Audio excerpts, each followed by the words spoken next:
Selamat datang di Kitab Mawas Diri. Jangan pernah lupa diri, dan jangan pernah lupakan dari mana dirimu berasal. Kali ini kita akan mengulas tentang sosok Tunjung Putih Semune Pudak Kasungsang. Selamat menyaksikan. Dene besok nuliono tekane Kang Tunjung Putih Semune Pudak Kasungsang. Bumi Mekah denyo lair, iku kang angratoni, jagat kabeh ingkang mengko. Juluk Ratu Amisan, sirep musibating bumi, wong nakoda melu manjing ing samuan. Kemudian kelak akan datang Tunjung Putih Semune Pudak Kasungsang, lahir di bumi Mekah, menjadi raja di dunia, bergelar Ratu Amisan. Redalah kesengsaraan di bumi, nakoda ikut ke dalam persidangan. Perlambang Tunjung Putih Semune Pudak Kasungsang memiliki makna seorang pemimpin yang masih tersembunyi, berhati suci dan bersih. Inilah seorang pemimpin yang dikenal banyak orang dengan nama Satrio Piningit. Lahir di bumi Mekah merupakan perlambang bahwa pemimpin tersebut adalah seorang Islam sejati yang memiliki tingkat ketauhidan yang sangat tinggi. Prabu Tusih Waliullah kedatone pan kekalih ing Mekah ingkang satunggal, tanah Jawi kang sawiji, pernah iku kaki, perak lan gunung prau, sakulone tempuran, balane samya jerih asih, iya iku Ratu Rinenggeng Sajagat. Raja utusan Waliullah berkedaton dua di Mekah dan Tanah Jawa. Letaknya dekat dengan Gunung Prau, sebelah barat tempuran. Dicintai pasukannya, memang raja yang terkenal sedunia.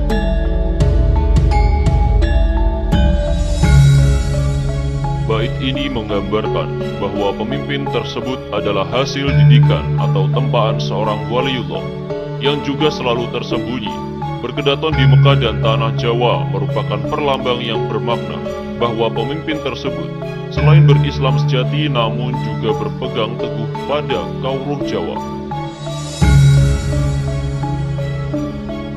Beberapa bahasan lain mengenai sosok Tunjung Putih ini selain dijelaskan pada kitab Musarar Prabu Jayabaya, juga dijelaskan di Ugo Wangsit Siliwangi, Serat Kalatida, dan pada teks Indonesia menggugat oleh Presiden Insinyur Soekarno.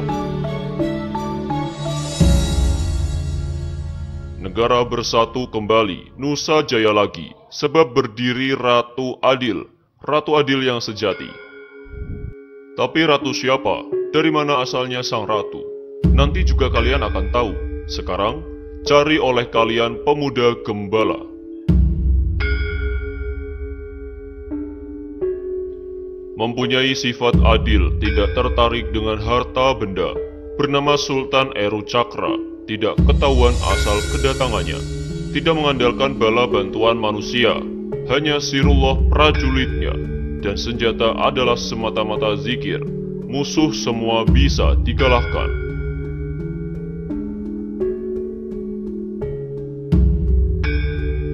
Pajak orang kecil sangat rendah nilainya. Orang kecil hidup tentram, murah sandang dan pangan. Tidak ada penjahat, semuanya sudah bertobat. Takut dengan kewibawaan sang pemimpin yang sangat adil dan bijaksana. Tuan-tuan hakim, apakah sebabnya rakyat senantiasa percaya dan menunggu-nunggu datangnya Ratu Adil? Apakah sebabnya sabda Prabu Jayabaya sampai hari ini masih terus menyalakan harapan rakyat? Tak lain ialah karena hati rakyat yang menangis itu tak habis-habisnya menunggu-nunggu, mengharap-harapkan datangnya pertolongan. Sebagaimana orang yang dalam kegelapan tak berhenti-hentinya menunggu-nunggu dan mengharap-harap, kapankah matahari terbit? Pada akhirnya, banyak yang mencari sosok Satrio Piningit, tapi belum pasti untuk diketemukan kecuali hingga saat yang tepat dia muncul. Dalam Ugo Wangsit Siliwangi juga tidak ada satu kalimat pun yang menyebutkan bahwa Satrio Piningit berhasil ditemukan sebelum kemunculannya. Meskipun demikian, Siliwangi menyebut mengenai Satrio Piningit dengan sebutan anak gembala yang rumahnya di ujung sungai, yang pintunya setinggi batu, yang rimbun oleh pohon handelem dan hanjuang. Kalimat ini bisa dijadikan pegangan untuk menentukan rumahnya Satrio Piningit, meskipun juga sulit untuk menemukannya. Dalam Ugo Wangsit Siliwangi disebutkan, lalu mereka mencari anak gembala yang rumahnya di ujung sungai, yang pintunya setinggi batu, yang rimbun oleh pohon handelem dan hanjuang. Semua mencari tumbal, tapi pemuda gembala sudah tidak ada. Sudah pergi bersama pemuda berjanggut, pergi membuka lahan baru di Lebak Cawene, yang ditemui hanya gagak yang berkoar di dahan mati. Artinya, kelak pemuda gembala akan dicari oleh banyak orang. Orang pada mencarinya, tentunya setelah sebelumnya mengetahui bahwa pemuda gembala tersebut telah ada bahkan telah muncul, namun masih misteri. Usaha untuk menemukan pemuda gembala tidaklah sia-sia. Suatu saat akan berhasil ditemukan rumahnya di ujung sungai, yang rimbun oleh pohon handelem dan hanjuang. Namun pemuda gembala telah pergi ke Lebak Cawene.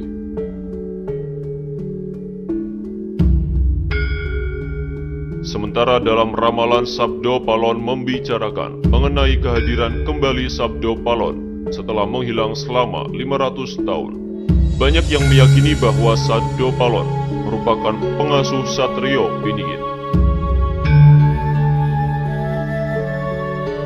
Bahkan ada juga yang meyakini bahwa Sabdo Palon merupakan Satrio Piningit itu sendiri. Ketahuilah bahwa Sabdo Palon bukanlah pengasuh Satrio Piningit. Selain itu, Sabdo Palon juga tidak mungkin disebut sebagai Satrio Piningit.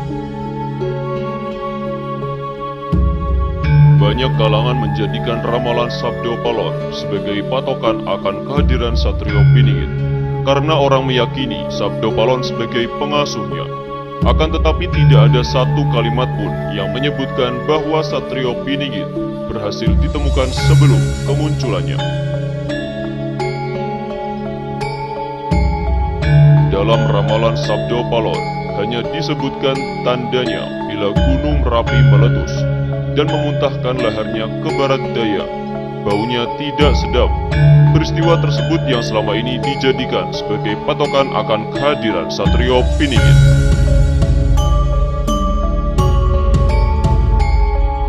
Dengan Sang Prabu kembali asal mula saya. Namun Sang Prabu kami mohon dicatat, kelak setelah 500 tahun saya akan mengganti agama Buddha lagi. Saya sebar seluruh tanah Jawa.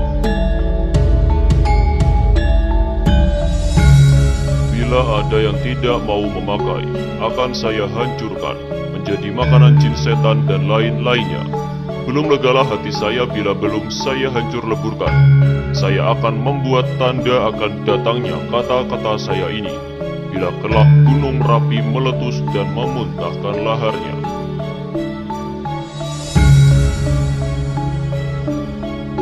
Laharnya tersebut mengalir ke barat daya, baunya tidak sedap. Itulah pertanda kalau saya datang, sudah mulai menyebarkan agama Buddha.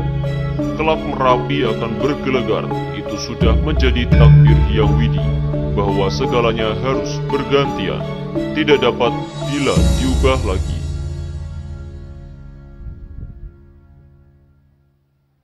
Pada Mei 2006, peristiwa tersebut telah terjadi. Orang meyakini dengan peristiwa itu, Satrio Piningit telah ada dan telah hadir untuk mengantarkan Indonesia menuju kemakmuran. Tetapi sama saja dengan peristiwa besar terjadinya letusan Gunung Merapi, tetap tidak diketahui di mana Satrio Piningit berada. Siapapun hingga detik ini belum juga dapat memastikan keberadaannya. Menunggu dan tetap menunggu, kelak akan muncul juga di tengah-tengah masyarakat Indonesia. Dari beberapa sumber yang membicarakan mengenai Satrio Piningit di atas, semua tidak menyebutkan bahwa kelak Ratu Adil akan berhasil ditemukan sebelum kemunculannya.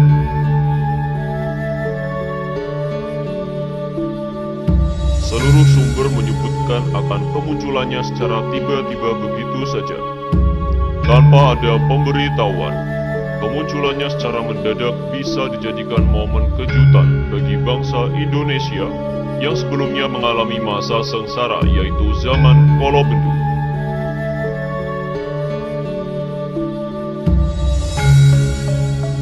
Bagi Anda yang mencari Ratu Adil dengan cara Anda sendiri, janganlah kecewa bila akhirnya hasil pencarian Anda akan sia-sia. Karena memang telah diberitahukan dalam beberapa naskah di atas bila Satrio Piningit tidak akan ditemukan sebelum kemunculannya. Apabila saat ini telah ada yang berhasil menemukannya, harap diperiksa kembali apakah sosok yang telah ditemukan tersebut sesuai dengan naskah di atas atau tidak. Apabila tidak sesuai dengan naskah namun disesuaikan, berarti sosok tersebut tetap saja palsu.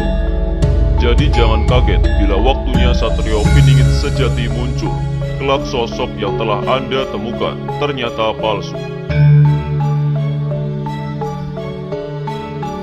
Pada saat ini, telah beredar kabar di mana-mana mengenai ditemukannya Satrio Piningit tersebut. Bahkan ada juga yang mengaku dirinya lah Satrio Piningit. Alangkah baiknya dipikirkan terlebih dahulu, sebaik-baiknya sebelum mengambil keputusan. Wallahu a'lam bishawab.